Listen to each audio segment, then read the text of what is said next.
در سوره برچوکه دست نه لیلی آرقیز بو ایسال بو که آی لیلی لیلی لیلی آرقیز بو ایسال بو که ولی سلام علامه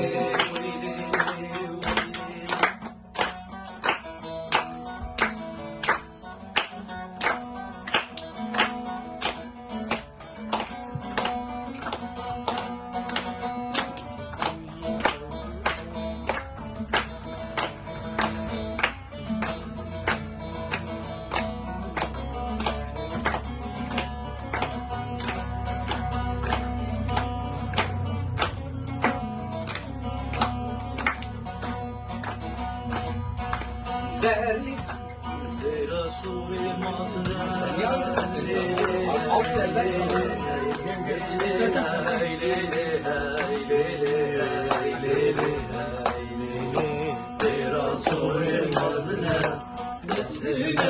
Bazına, biz bu savcına.